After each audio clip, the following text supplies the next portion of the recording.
अस्सलाम वालेकुम। उम्मीद आप ठीक होंगे, खैरियत से होंगे। तैयब लोच आपकी खिदमत में हाजिर है। मैं इस वक्त मौजूद हूँ सुप्रीम कोर्ट में और आज आपसे एक अहम डेवलपमेंट जो सुप्रीम कोर्ट में हुई वो आपसे डिस्कस करनी है और एक अपनी तारीख का एक अनोखी नज़ीर जो है आप कह सकते हैं कि वो कायम हुई कोर्ट रूम नंबर 1 के अंदर और बिल्कुल वही हुआ जिसकी हम ख्वाहिशात कर रहे थे, जिसकी हमें तवक्कुआत थी।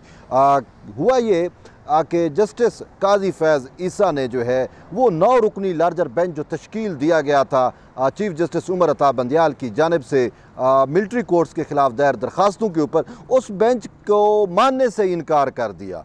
उसके वो कहते हैं मैं तसव्वुर भी नहीं करता कि ये 9 रुकनी लार्जर बेंच जो है इसका कोई आइनी और कानूनी वजूद है। ये सबसे बड़ी बात की है ख़ुद जो है वो नामज़द चीफ जस्टिस काजी फैज़ ईसा ने। अब हुआ क्या या क्यों हुआ वो हम डिस्कस करते हैं। दरअसल बात कुछ यूँ है कि ख़ुद जो है वो चीफ जस्टिस उमर अता बंदियाल ने गुज़िश्ता शब को जो है यानी शाम को जो है वो मिलिट्री कोर्ट से मुतल्लिक जो दायर दरख्वास्तें थी, 4 दरख्वास्तें थीं, उन 4 दरख्वास्तों के ऊपर जो है वो रात यानी शाम को नंबर लगे और नंबर लगने के फ़ौरी बाद 9 रुकनी लार्जर बेंच भी बना दिया। तो बेंच में तमाम सीनियर जजेस को शामिल किया गया। जस्टिस काजी फैज़ ईसा को, जिसको 9 हफ्तों से उसने कोई बेंच नहीं दिया था, कोई केस नहीं दिया था, उसको भी इस केस में शामिल कर दिया था। और हमने तो कल भी कहा था, यही बात हमने कही थी कि जब अपने इमरान पर बुरा वक्त आया तो इमरानदार चीफ जस्टिस ने जो है उसको बेल आउट करने के लिए जस्टिस काजी फैज़ ईसा को जो है वो बेंच में शामिल कर दिया या जस्टिस काजी फैज़ ईसा की उसको याद आ गई। अब ये चीज़ें जो है क्या काजी फैज़ ईसा नहीं समझता था? भाई बच्चा समझता है तो काजी साहब तो अब नामज़द चीफ जस्टिस है, उनको भी समझ आ गई। लेकिन मसला यहाँ पे ये नहीं है, मसला आइनी और कानूनी है। अब वो मैं ख़ुद आपको काजी साहब की ज़बान में आपको बताता हूँ। हुआ कुछ यूँ कि आज जब 11:15 बजे का वक्त था तो तकरीबन 11:15 बजे ही ये 9 रुकनी लार्जर बेंच आता है। जो ही ये बेंच आता है तो जो दरख्वास्त गुजार हैं एतजाज़ एहसन, यूँ तो 4 हैं लेकिन मेन एतजाज़ एहसन और उनके वकील लतीफ़ खोसा रोस्टम पर आते हैं और वो मक्खन लगाने की कोशिश करते हैं कि देखें जी बहुत अच्छा हो गया, कितना अच्छा मैसेज आ रहा है कि सुप्रीम कोर्ट का जो चीफ जस्टिस और नामज़द चीफ जस्टिस दोनों एक बेंच में हैं। तो इस पर जस्टिस काजी फैज़ ईसा ने कहा थोड़ा सब्र से काम लें। उन्होंने कहा कि ये कोई सियासी फोरम नहीं है कि आप यहाँ पे पॉलिटिक्स शुरू कर दें, जाएँ आप बैठ जाएँ अपने उस पर। उन्होंने अटार्नी जनरल को बुलाया, अटार्नी जनरल रोस्टम पर आए और अटार्नी जनरल को मुखातिब करके जस्टिस काजी फैज़ ईसा ने अपना एक नोट लिखा हुआ था या जो कुछ मरूज़ात लिखी हुई थी या ऑब्जर्वेशन लिखी हुई थी वो पढ़कर सुनाते गए। और उनका ये कहना था कि अदालती कोई भी अदालत जो है वो आइन व कानून से बालातर उसका कोई दायरा इख्तियार नहीं होता, आइन व कानून ही उसके दायरा इख्तियार का तयन करता है। ये बात बिल्कुल वो उन्होंने बजा की। तो उन्होंने कहा कि इसी वजह से एक कानून बना supreme court practice and procedure act 2023। तो उसमें जो है वो उसकी उन्होंने शिक भी पढ़ी कि उस शिक के तहत जो है वो इख्तियार दिया गया जो बेंचेस की तश्कील का है वो 3 जजेस को इख्तियार दिया गया, यानी 3 रुकनी कमेटी का उन्होंने जिक्र किया कि चीफ जस्टिस की सरबराही में सीनियर तरीन यानी सीनियर मोस्ट और दूसरा सीनियर तरीन यानी 2 और जज जो हैं सुप्रीम कोर्ट के जो सीनियर जज वो बैठ के बेंच का तयन करेंगे और बेंच बनाएंगे। और ये बेंच कौन सा बनेगा? जो 184(3) के तहत दरखास्तें आती हैं, बुनियादी इंसानी हकूक़ का कोई मामला होता है, अवामी अहमियत का कोई मामला होता है, तो उस पर 3 रुकनी कमेटी जो है सुप्रीम कोर्ट के जजेस की वो बैठ कर बेंच बनाएगी। तो उन्होंने कहा कि अब ये जो बेंच बना, उन्होंने कहा रात 8 बजे मुझे पता चल रहा है कि भाई बेंच बन गया और आप इस बेंच का हिस्सा हो। तो उन्होंने कहा मैं तो जो है वो इसको मानता ही नहीं हूँ कि ये बेंच जो है वो आइनी बेंच है, कोई कानूनी बेंच है, कोई अदालत है। तो यूँ जस्टिस काजी फैज़ ईसा ने जो है वो supreme court practice and procedure act का भी हवाला दिया और उस हवाले से उन्होंने अपनी पोजीशन है वो भी वाजे की और साथ ये भी कहा कि चीफ जस्टिस ने जो है वो अपना एक बेंच बना के उसको भी उड़ा के रख दिया जबकि वो एक्ट बन चुका था। और उसके बाद से उन्होंने कहा कि पार्लियामान ने तो उसको कानून भी पास कर दिया, उसका नोटिफिकेशन भी जारी कर दिया कि ये कानून नाफिज़ अमल है, लेकिन इन्होंने जो है उसको स्टे आर्डर जारी कर दिया, फिर उसका भी फैसला नहीं कर रहे, उसको जुलाई के हफ्ते तक जो है वो मुलतवी कर दिया उस मामले को। तो जस्टिस काजी फैज़ ईसा ने कहा कि उस कानून के तहत जो बेंच की तश्कील है वो अब चीफ जस्टिस नहीं कर सकते, इसके लिए सीनियर जो सुप्रीम कोर्ट के 2 सीनियर जजेस हैं उनको शामिल किया जाना जो है वो ज़रूरी होता है। यूँ नामज़द चीफ जस्टिस ने जो है वो चीफ जस्टिस उमर अता बंदियाल क्या जो है यूँ समझें कि कख नहीं रखा, हकीकत उसको बता दी और कह दिया कि आपने जो बेंच बनाया, जो सारे मामलात कर रहे हैं वो गैर कानूनी है। यूँ उसके बाद काजी साहब और फिर जस्टिस सरदार तारिक ने भी उनको ऑन किया। तो यूँ दो सीनियर जजेस जो हैं वो अलग हो गए। फिर काजी साहब जो है वो खड़े भी हो गए, वो और कोई जज खड़ा नहीं हो रहा था, तो तकरीबन 1 मिनट तक वो खड़े भी रहे। इस पर भी लोग एतराज़ कर रहे हैं कि जी जब तक चीफ जस्टिस रोस्टम पे बैठा हुआ है या चीफ जस्टिस अपनी कुर्सी पे बैठा है, चीफ जस्टिस जब तक खड़ा ना नहीं होता कोई और जज जो है वो खड़ा नहीं हो सकता या राइज नहीं हो सकता, बेसिकली जो कोर्ट का वो है। तो जस्टिस काजी फैज़ ईसा ने तो इस वजह से राइज हुए या उठे कि उन्होंने एंड पे यही कहा कि मैं इनकार नहीं कर रहा, मैं इस मुकदमे को सुनने से इनकार नहीं कर रहा, लेकिन उन्होंने कहा कि मैं इस बेंच को मानता नहीं हूँ। तो इसी वजह से उन्होंने कहा मैं राइज हो रहा हूँ, मैं खड़ा हो रहा हूँ। तो वो खड़े हो गए। तो तकरीबन 1 मिनट तक वो खड़े रहे और ये तवक्को की जा रही थी शायद दूसरे जजेस भी उठे, लेकिन चीफ जस्टिस जो है वो किसी वकील को उन्होंने टाइम दिया और वो बोलने लग गए। तो काजी साहब अकेले खड़े थे। तो वो एक सूरत हाल कुछ अजीब सी और एक अनोखी सी जो है वो बन गई थी कोर्ट रूम नंबर 1 के अंदर। लेकिन फिर इसके बाद जो है जब चीफ जस्टिस यानी कि नामज़द चीफ जस्टिस काजी फैज़ ईसा उठने लगे तो चीफ जस्टिस बंदियाल ने उनके हाथ यानी कि उसके जो है हाथ पकड़े और कोशिश की कि ये बैठ जाएं, लेकिन वो खड़े हो गए थे क्योंकि उन्होंने अपने नोट में लिख दिया था कि मैं राइज हो रहा हूँ, मैं खड़ा हो रहा हूँ, यानी कि वो खड़े हो गए।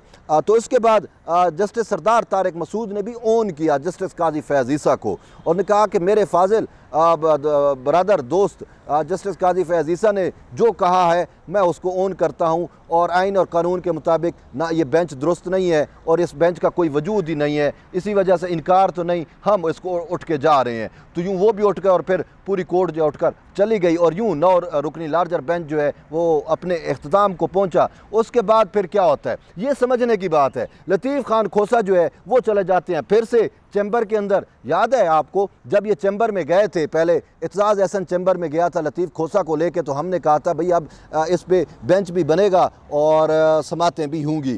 तो आज जब फिर ये बेंच टूटा या तहलील हुआ या ख़त्म हुआ चूँकि और बकौल काजी फैज़ ईसा तो इसका बेंच का तो वजूद ही नहीं था। उसके बाद सूरत हाल बड़ी दिलचस्प हुई और यूँ जो है वो लतीफ़ खोसा फिर चैम्बर में गए और उसके बाद काज लिस्ट आती है और 7 रुकनी बेंच आ जाता है। फिर उसके बाद ये समात चलती है।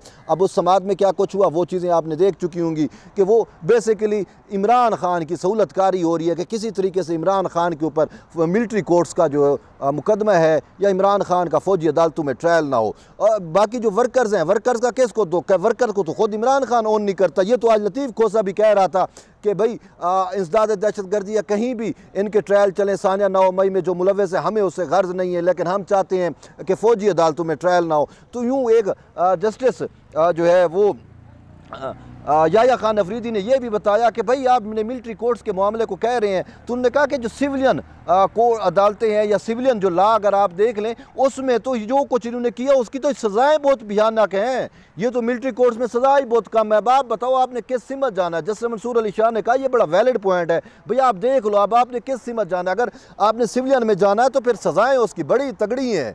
मिलिट्री में फिर भी शायद आपको रिलीफ मिल जाए, लेकिन यहाँ पे फिर आपको रिलीफ नहीं मिलने लगा। तो बहरहाल यूँ समातें हुई और जो है वो वकील दरख्वास्त गुजार लतीफ़ खोसा ने इस्तदा की कि जी स्टे आर्डर जारी कर दें। बरा स्टे आर्डर जारी नहीं किया, लेकिन उन्होंने ज़बानी कलामी कुछ बातें की और जो कुछ वर्कर्स और ये वो सारा कुछ उनका रिकॉर्ड भी मांगा कि कितने के ट्रायल्स मिलिट्री कोर्ट को भेजे गए हैं या भेजे जा रहे हैं, टोटल बंदों की तादाद स्ट्रेंथ, तो ये सारा कुछ जो है वो तलब किया है। समात कल 9:30 बजे तक मुलतवी हुई है ये। लेकिन अब मैं आपको असल सूरत हाल बताता हूँ, वो ये है कि चीफ जस्टिस उमर अता बंदियाल की आप दोहरा मियार देख लें। मैं कोई और वर्ड यूज़ नहीं करूँगा, लेकिन मुनासिब वर्ड यही है कि दोहरा मियार आप जो है वो चेक करें कि यही सुप्रीम कोर्ट है। एक दरख्वास्त गुजार, यानी कि हमने अक्सर देखा कि दरख्वास्त गुजार जो है वो मुतलका जज से नहीं मिल सकता। जब वो दरख्वास्त गुजार हो या उसका केस उसके पास लगना हो या लगने वाला हो, नहीं मिल सकता। सुप्रीम कोर्ट के अंदर की एक मिसाल मैं आपको देता हूँ। इसी सुप्रीम कोर्ट के अंदर की जस्टिस मजहर आलम के पास किसी दरख्वास्त गुजार का एक केस था। अब वो कोई इतना बड़ा केस नहीं था, लेकिन वो दरख्वास्त गुजार ने कोशिश की कि मैं किसी तरीके से जस्टिस मजहर आलम को जो है वो अप्रोच कर लूँ और उसको बतलाऊँ कि हकीकतें क्या हैं। यूँ उसने अप्रोच करने की कोशिश की, जजेस कॉलोनी में उसके घर तक जाने की कोशिश की, लेकिन जब उसका ओपन कोर्ट के अंदर केस लगा तो उसके ऊपर 1 लाख जुर्माना हुआ कि आप दरख्वास्त गुजार हो के आप में जुर्रत कैसे हुई एक जज को मिलने की। ये बात आप सुने कि दरख्वास्त गुजार हो के आपको जुर्रत कैसे हुई एक जज को मिलने की। यहाँ पे उसे कहा गया क्यों ना हम आपको जेल भेज दें। बहरहाल वो उसने मिन्नतें की, तरला किया, माफियाँ की और 1 लाख जुर्माना उस बेचारे को लगा और यूं जो है उसकी जान खुलासी हुई। लेकिन अब दूसरी तरफ आ जाए, दरख्वास्त गुजार है एतजाज़ अहसन, चौधरी एतजाज़ अहसन, जब वो दरख्वास्त गुजार है, उसने दरख्वास्त दायर की हुई है, फिर वो किस कैपेसिटी में जाके चीफ जस्टिस को मिलता है? यहाँ पे फिर दोहरा मियार नहीं आ गया आइन और कानून का? वो जाके उसने वहाँ पे मुलाकात की और उस मुलाकात में यही हुआ कि हमने दरख्वास्त दायर की, इसको जल्द समाअत के लिए लगाए। फिर दूसरे दिन आपने देखा, मैंने देखा कि उस पर नंबर भी लग जाते हैं और दरख्वास्त समाअत के लिए भी लग जाती है। और तो ये दोहरा मियार नहीं है। दरख्वास्त गुजार जब चीफ किसी जज को पहले से मिल के आ जाए तो फिर आप इंसाफ कहाँ से होगा, कहाँ से इंसाफ होगा? ये मैं आप पे सवाल छोड़ रहा हूँ। फिर क्या ये बंदियाल अब इंसाफ कर पाएगा? चीफ जस्टिस नहीं कर पाएगा ना। मैंने आपको एक मिसाल दे दी जो इसी सुप्रीम कोर्ट के एक दरख्वास्त गुजार को एक जज को अप्रोच करने पे कि उसके सामने उसका केस लगना है, उसको 1 लाख का जुर्माना होता है। दूसरा दरख्वास्त गुजार जाके चीफ जस्टिस से मिलता भी और कहता है अपने बेंच में केस भी लगाओ और ये भी करो और वो भी करो, और वो सारा कुछ हो भी जाता है।